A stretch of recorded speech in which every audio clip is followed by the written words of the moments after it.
I want to thank Best Buy and Tablo for sponsoring this video, which we'll talk more about in just a second. Okay, should you buy a 98-inch TCL Q6 or just a 65-inch LG OLED? Now, I know it's not that dramatic when you're making a decision on purchasing a TV. You're not probably going to be looking for either a 98-inch or a 65-inch, but it does raise the question of, should you go for bigger or better? And what I mean by that is go for the size first or go for quality in a TV. And so we're going to go over all that in this video. I'm going to give you lots of examples from all the different brands. And toward the end of the video, I'm kind of going to give you this OLED versus giant QLED thing and bigger TVs. So stick around to the end for that. But the first one I wanted to talk about is this year Hisense QLED TVs, because I've already seen the U7N. We had it in the 75-inch size, and I really like that. So one of the first things that I thought would be good is to check out this versus the one that's supposed to be slightly better in the U8N. But the problem is the U8N at 65-inch is $1,000. But if you want a 75-inch, it's $1,100. So it's like one of those things where should you take for $100 more the one that's slightly bigger? And the reason why I think this one is specifically unique is because Hisense uses a different kind of panel on the 75-inch TVs that I really like. It's the ADS type panel, which is, in my opinion, better for the viewing angles. It just seems to pop a little bit better. And so I like both the U7N and U8N in the 75-inch size. But the U7N is a fantastic TV. I mean, it's very bright. It's got great processing. It's improved upon its motion, great contrast, and it's got the Google TV operating system like a lot of the other brands do. So for me personally, I probably would think it would be worth it to go for the 75-inch in the U7N versus the Hisense U8N, which is, again, a little bit better contrast, brighter, all those things in a 65-inch. Now, if you go up to the 75-inch in this TV, now you're paying $13.99. So it's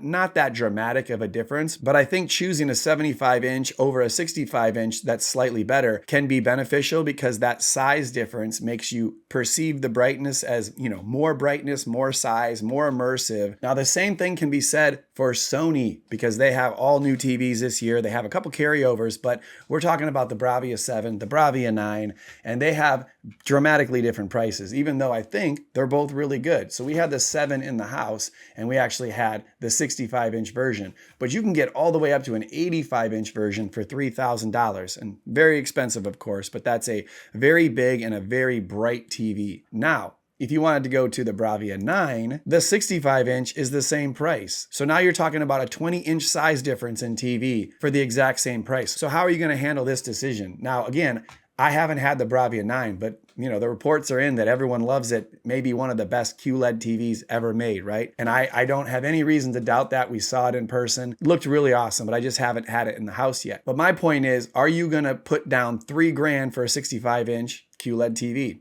A lot of people will, and I think, it's fine. But if it was me and I had to make a decision between an 85-inch or a 65-inch, depending on how much room you have in your house, if it's a small wall, then the 65-inch might look better. If it's a giant wall and you're sitting further away, the 85 is probably just going to fit in better. But that's not always the case. You have to make that decision. If you're a big sports fan, 85-inch, going to be great. So would you take that 85-inch Bravia 7? I definitely would, $3,000. And in addition, you could even go back to the U8N from Hisense at 85-inch, which is $22.99. So now, you have a lot of good options here when you go up in size, especially if you compare brands to each other. There are a lot of similarities between Sony and Hisense. They both have the Google operating systems. They're both QLED TVs. They're both mini LED. And to be honest, they both look really nice. Now, a lot of people will opt for Sony because they have exceptional processing and very accurate displays. But if you're looking to save some money, how can you go wrong saving $800 here going on this TV? Now that is the 85 versus the 85-inch. So that's not as big of a deal because we're talking about size versus quality.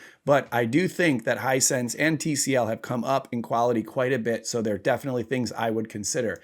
And if you wanted to look at the carryover for this year, the X90L, now this TV I think is kind of just below the Bravia 7 in my opinion because it's not a mini LED, but you have a 65-inch for $1,100. So we still were talking about that with regards to the size. And so if you're going all the way down here, you have an 85-inch X90L for $2,000. That's $1,000 less expensive than the $3,000 here for this mini LED version. So again, if you're going to go, let's get the brand new Sony 65-inch for $3,000, or let's get an 85-inch for 2,000 bucks. It's a pretty easy decision for most people. Most people in a normally lit room are not going to notice substantially the difference between an X90L and the top Bravia 9, but people that review them obviously do. And if you're like a videophile, a connoisseur, you probably would notice the difference. But we're talking about saving money, and I think this is a very good opportunity here. Even the 65-inch, $1,100, that is a lot of info on these mini LED and LED TVs from Sony. And if you're going to be buying one of these TVs, then you might want to save somewhere, right? And that's where I'm talking about cutting the cord and getting a tablo device. Now, I personally claim to have cut the cord years ago, but now I'm paying for all sorts of different subscriptions, and it's very expensive still. And so really, I'm not cutting the cord. But with this, you can, watch, pause, and record live TV. So you're able to watch live broadcasts and even pause them and rewind and all of that. Plus, you get 60 plus free streaming channels too. So a lot of opportunities to get all kinds of different content that you wouldn't expect. Now, all you really need is one of these tablo devices and then an antenna, which we have here. I've listed a couple of different antennas. We have this antenna direct one, which is an indoor and outdoor one, or you can get one of these really small ones that can go behind your TV, which I really like. This Insignia one here, you can get off of Best Buy. I'll link both of these in the description below. And then you do need to connect the tablo to the internet, whether it be wired or wireless. And then once you have it up and running, you need to have some sort of smart TV streaming stick like a Roku or Fire Stick, or use the app on your phone. And the app is pretty easy. I mean, you just download it and set it up, and you're able to just access everything right here. You can see all the different live channels. The ones that are over the air have the numbers by them, and the ones that don't are the ones you can stream, and you just get access to so much information here. Dateline is a show that I would watch all the time, but the pesky commercials seem to be everywhere. So if I have an opportunity to record this over the air and skip commercials and be able to watch this show, fantastic benefit to me, and I think this makes it a great opportunity to really cut the cord for real. Now, in addition to watching the content, as I said, you can record as well. It has up to 50 hours of recording time. As you can see, I got the Dateline I was talking about, some CSI Miami, and I'm sure I'm going to add a bunch more recordings on here because I love watching sports out in the living room without commercials on the 132-inch screen we have there from AWOL Vision, which I'm going to talk about in a minute. But, I can get into all sorts of trouble watching TV all day long. So this tablo is going to be getting a lot of use in the future. So if you're looking to get the whole home DVR and really cut the cord, the links for the tablo and the antennas will be in the description, like all of the other products that we're talking about in this video. But let's get back to the TVs and talking about 65 versus 55 inch, because we're going to go up from here. We're going to go 65 versus 77 next, and then up to 100 and beyond. So hold tight for the rest of those TVs. But with regards to Samsung, they have a whole bunch of different OLED TVs. Some of them QD-OLED, some of them traditional OLEDs, and it can be a little bit confusing, but I'm going to try to help here. Now, we have the S90 series and the S95 series. Both QD-OLEDs, both really awesome. I love them. But we have to decide if we're going to buy a 65-inch for $2,100. Very expensive TV, obviously. I know that people get them though. When I install TVs, people will have these. They'll have nice displays in their main rooms, even in bedrooms.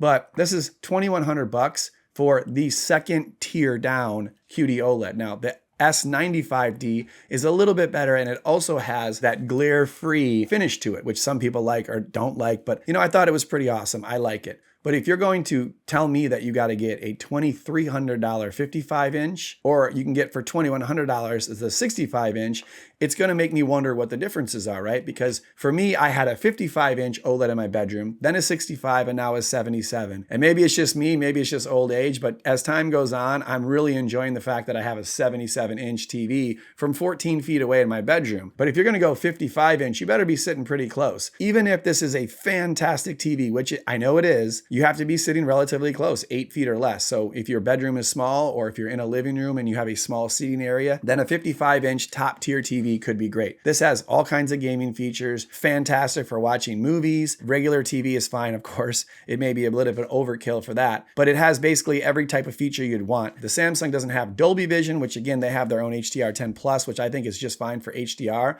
but that's something to talk about. And then the glare-free finish, or I should say more of a matte-like finish, which is something that's a little bit controversial because people either love it or hate it, but it is really nice in a top tier TV to not have reflections back at you, to not see yourself itself in the TV when it's off or when it's in a dark scene really is what's important. So if you're in a brighter room, it's a darker scene, you'd rather be watching the movie than yourself. That's where this comes into play. But at 55 inch, it's rather expensive. And if you go up in sizes, it doesn't get any better. You know, you can go up to 65 inch and it's what now $29.99. Again, it's the same as that Sony Bravia 9. So high-end TVs. And if you go to the 77 inch, $4,200, so not cheap at all. But if you go to the S90D, now you're a little bit less expensive, and as time goes on, these drop. So 65 inch, $2,100, 77 inch, you have $2,900. So now you're at the same price as the 65 inch. So again, you're going to get 10 or 12 more inches in size if you drop down only just one tier. And again, that might be taking it from the peak highlights of 2,000, 1,500 nits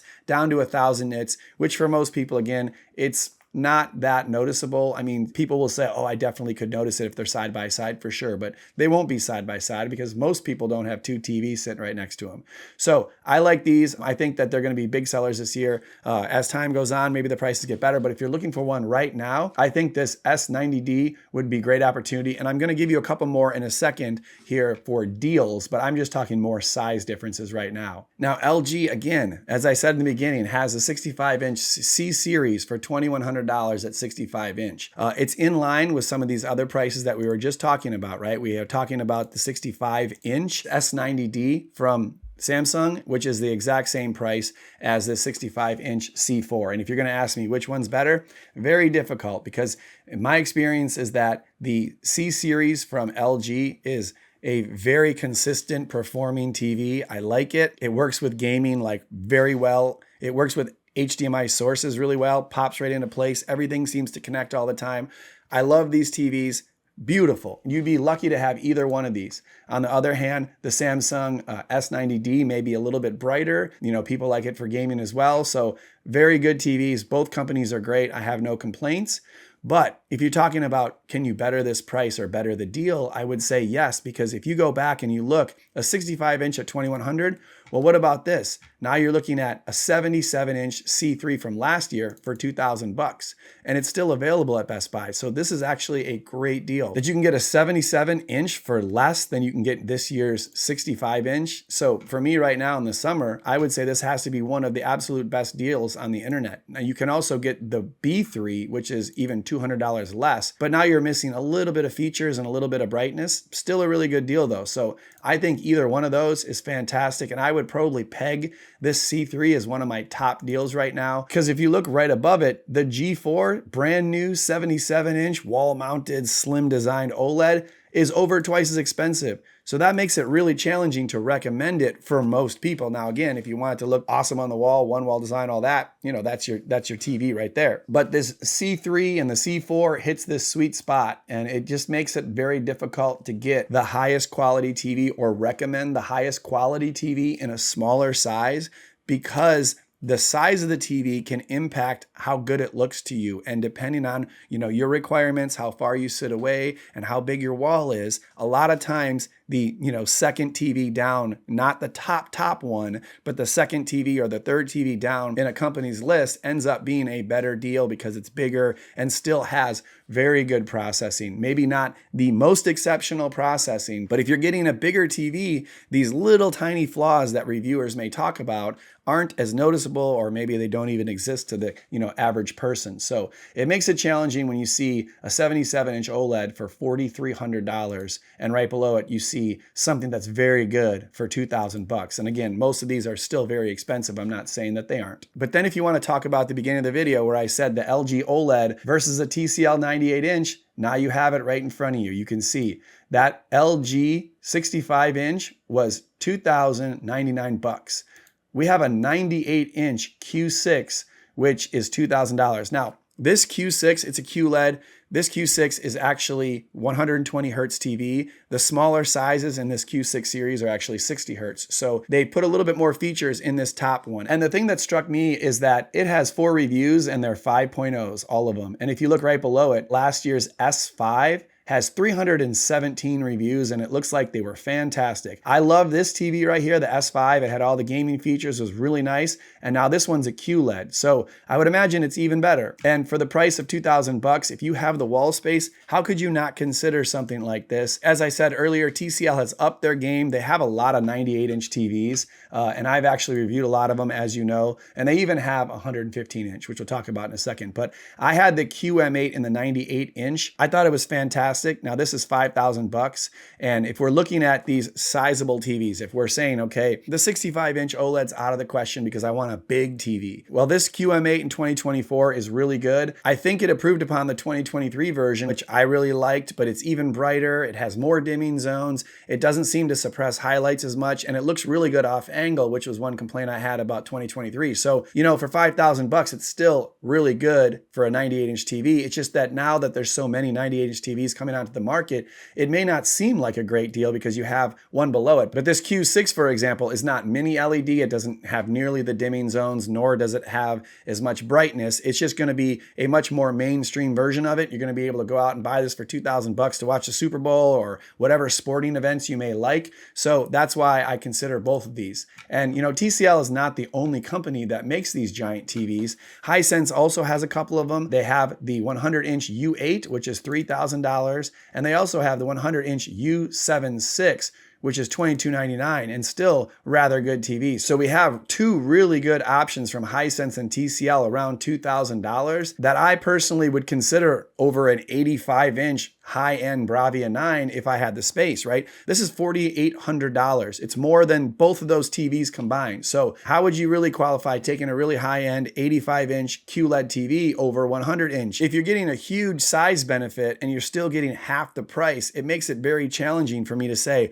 go get that. Now, if you wanted to get the best TV on the market, then this 85-inch Bravia 9 mini LED quite possibly is it. I would even consider an 83-inch G4 from LG, and I would also consider the top Samsung OLED TVs too. But the $2,000 price tag does make it hard not to consider TCL 98-inch, Hisense 98-inch. And if you want to get crazy, this year is the first year we have the 115-inch QM8. Now, it's $20,000, so that's very challenging for most people. It's probably out of a lot of people's price budget. But, you know, it does make me think we do consider other options too. We talk about these ultra short throws and the ALR screens they come with. So right here we have an AWOL Vision ALR ambient light rejection screen at 132 inches. Now, of course, you do have to buy an ultra short throw projector to display up onto that screen, and typically then you also have to find something to put it into. So we have a nice setup in our living room. We made a lot of videos, so if you want to check these out, check out some of our other videos. There's also links in those videos as well if you want to check out prices and compare them, because it can get a little bit tricky. If you want to buy a 150-inch screen, for example, $5,000 is not cheap, but it is very difficult to make these screens, and so they have a lot of value. Again, if you're in a giant room, if you're in a cinema room, a dark room, a basement, or whatever, and you're saying, I want to buy that 115-inch TCL, well, you'd have to consider for $20,000, you could get a whole setup from this AWOL Vision and then still get an entire stereo system for $20,000. So if you got that kind of money, I'm sure you can find a way to spend it, but I'm just trying to help you guys out. So really, let me know what you guys think. Are you going for a better quality TV, or are you going for the size? And what is the perfect combination of both of them? I want you guys to tell me in the comments below. Let's have a discussion. Make sure to smash the like button and all that. Subscribe to the channel if you haven't already. And I want to thank Best Buy for sponsoring this video. See you on the next one.